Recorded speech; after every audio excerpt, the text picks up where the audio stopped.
Money, money, money. Though some part of the Bible said the love of money is the root of all evil, but money makes the world go round. And so it's going to be a virtual conversation this time around with Titose Chimbezi. She's a fintech expert from, she's in Cape Town, South Africa, and that's how she will be joining us today. And we'll be taking a look at scaling financial intelligence through the use of innovation. Very important topic. Thanks for joining us and Tech Hub, Titose. Thank you for having me. All right, talk to us about how you started this journey of financial intelligence or financial education to people in Africa using innovation. What prompted you to begin this journey in the first place? This was around last year during the pandemic, and Botswana decided to lock down the country. And I saw the solutions that were being provided to private businesses, but there was no assistance being given to the informal sector. And we know that in Africa, the informal sector is the backbone of our continent. So I decided to look around and see what solutions are there that are available in other markets that assist people in the financial sector to access finance. And that got me to mobile credit scoring.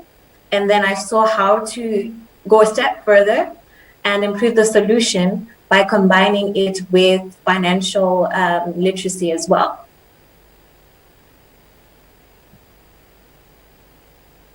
Comes to, you know, healthy financial habits that made you decide to start this journey in the first place.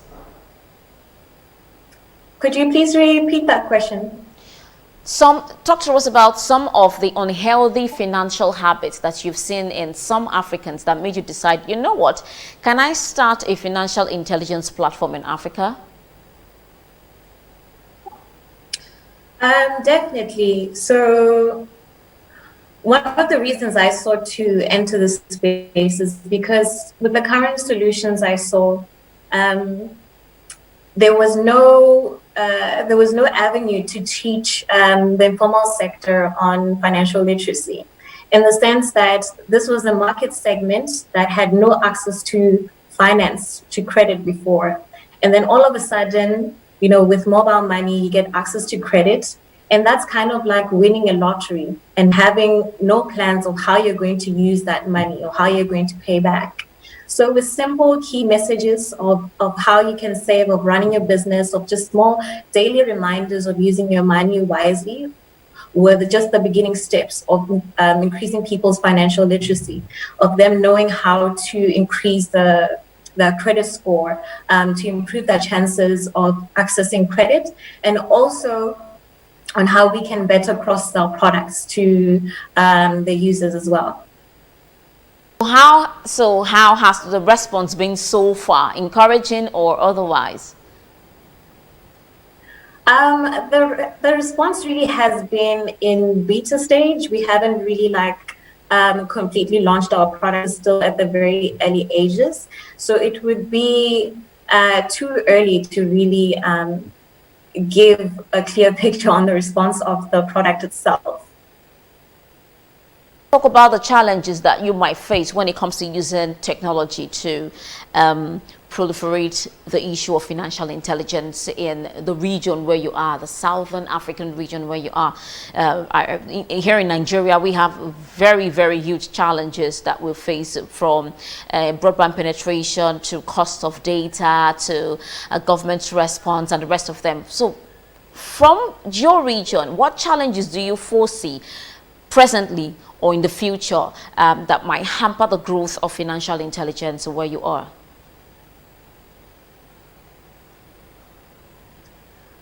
We actually have similar challenges, I would say, pertaining to cost of data and also in terms of regulation, because when we started out in Botswana, we wanted to actually launch our own mobile wallet because we saw with the current ones, the fees were quite high.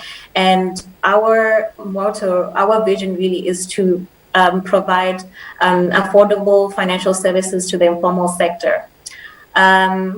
So when we saw the regulation, it required a minimum of 200 million US dollars to start. And when you're a young startup, you don't have that type of capital to start, because it has to actually sit in the bank. It's not capital that's going to be used. Then you need even more capital now to run your business itself. So then we had to revise our strategy, and we decided to partner with a local mobile network operator, which was fortunate enough because the mobile network operator was also looking at providing the same solution.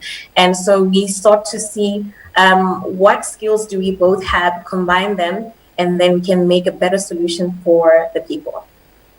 I mean, I love the power of synergy that the picture of synergy that you just painted there now. I mean, if we can continue like this in Africa, we would go far.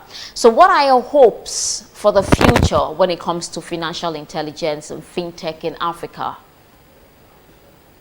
I hope to see more women in the space. I know when I entered the space, it's mostly male dominated, more especially in Botswana. Currently, right now, I'm in South Africa and exploring the scene here. But I know in Botswana, there were women in the space, even with mentorship, is also quite difficult. I recall one of the competitions that we actually won last year with Botswana Innovation Hub and Letsepo, which is a Pan-African micro-lending institute.